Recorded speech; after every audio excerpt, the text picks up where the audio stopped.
కొంచెం ఇబ్బందికరమైన పరిస్థితిలో ఉన్నది అని సంగతి తెలిసిన వెంటనే వితిన్ 1 వీక్ మేము పెరోల్ క్యాన్సిల్ చేసాము. తిరిగి ఆ ముద్దాయిని తిరిగి జైలుకి పంపించడం జరిగింది.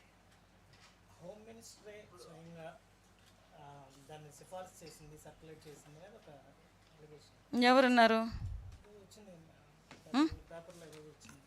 నేనేమంటానంటే ఇప్పుడు దయచేసి అందరూ కూడా నాకు సోదరులు లాంటి వాళ్ళే.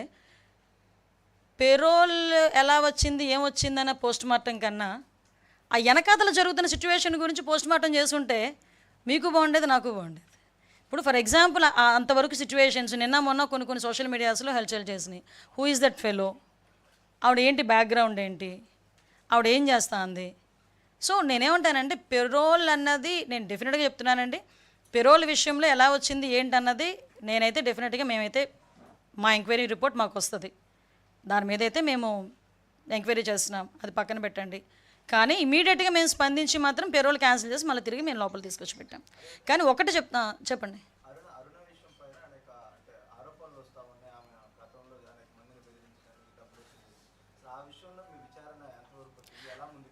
యాక్చువల్గా ఇక్కడ ఒక మాట చెప్పాలండి. కొన్ని నేను ఇందాక ఒక మాట అన్నాను, కొంతమందిని పెంచి పోషించాడు జగన్మోహన్ రెడ్డి. ఎలాంటి వాళ్ళని పెంచి పోషించాడంటే ఒక గూండాల్ని రౌడీల్ని, ఒక అసాంఘిక శక్తుల్ని, ఇలాంటి పర్సన్స్ని పెంచి పోషించాడు.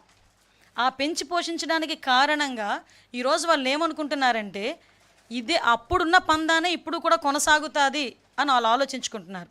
కానీ రౌడీ గ్యాంగులకు కూడా చెప్తున్నా, అసాంఘిక శక్తులకి, రౌడీలకి, రౌడీ షీటర్స్కి, వీళ్ళందరికీ కూడా ఒకటే చెప్తున్నా, ఇంతకుముందు గవర్నమెంట్ కాదు, మీరు ఎలా పడితే అలా డ్యాన్స్ చేస్తాము, ఎలా పడితే అలా ఉంటాము, ఇంతకు ముందులాగే మేము ఇంకా బ్లాక్మెయిల్స్ చేస్తాము, ఇంతకు ముందులాగే బెదిరిస్తాము ఆఫీసర్స్ని, ఇంతకు ముందులాగే బ్లాక్మెయిల్ చేస్తాము, మేము కట్టడిలో తెచ్చుకుంటామని చెప్పుకోవడానికి ఇంతకు ముందు గవర్నమెంట్ జగన్మోహన్ రెడ్డి గవర్నమెంట్ అనకూడదు, కానీ ఒక అవినీతి గవర్నమెంట్. అందులో మీరు పెంచి పోషించి బయటకు రావచ్చు. కానీ ఇది ఎన్డీఏ కూటమి, ఇక్కడ ఉన్నది చంద్రబాబు నాయుడు గారు ముఖ్యమంత్రిగా. ఇక్కడ ఇలాంటి ఆటలు ఎట్టి పరిస్థితుల్లోనే సాగవు. మేము క్లియర్గా చెప్తున్నాం, ఇలాంటి అసాంఘిక శక్తుల్ని ఎలాగ అణచగొట్టాలో చంద్రబాబు నాయుడు గారికి వెన్నతో పెట్టిన విద్య. ఒకనొక టైంలో ఫ్యాక్షనిస్టులని, నక్సలిజాన్ని ఎలాగ అదుపు చేశారో మీ అందరికీ కూడా తెలుసు. ఈలో పెద్ద ఇష్యూ కాదు. కానీ వీళ్ళు ఏమనుకుంటున్నారంటే తుల్లి పడుతున్నారు, మమ్మల్ని ఏం చేస్తారులే అని మాకు తిరిగి టాస్క్లు ఇచ్చే పరిస్థితుల్లో వాళ్ళు ఉన్నారు. సో అటువంటి వాళ్ళని ఎట్టి పరిస్థితులను టాలరేట్ చేసే ప్రసక్తి లేదు. ఇటువంటి అసాంఘిక శక్తులు ఎక్కడెక్కడ ఉన్నాయో కూడా మేము కూడా ఎంక్వైరీ చేసుకుంటున్నాం. ఇటువంటి వాళ్ళు ఎక్కడెక్కడ ఉన్నారో కూడా మేము కూడా ఎంక్వైరీ చేసుకుంటున్నాం. ఎంక్వైరీ నేపథ్యంలో అటువంటి వాళ్ళందరి మీద కూడా ఉక్కుపాదం మోపుతాం. ఒకటి, మాకు పీస్ఫుల్గా ఆంధ్రప్రదేశ్ ఉండాలి, ఆంధ్రప్రదేశ్ ప్రజలు ప్రశాంతంగా ఉండాలి, అది మా ఎజెండా. భరోసాగా ఇవ్వాలి.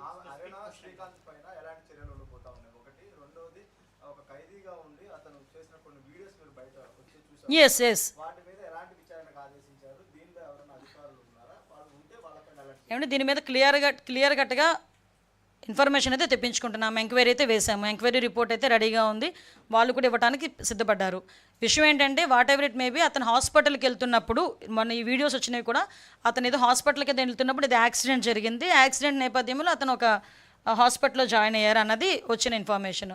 ఆ హాస్పిటల్లో ఎట్టి పరిస్థితుల్లోని ఎవరైతే ఎస్కార్ట్ ఉన్నారో ఆ ఎస్కార్ట్ అయితే పొరపాటు ఉంది.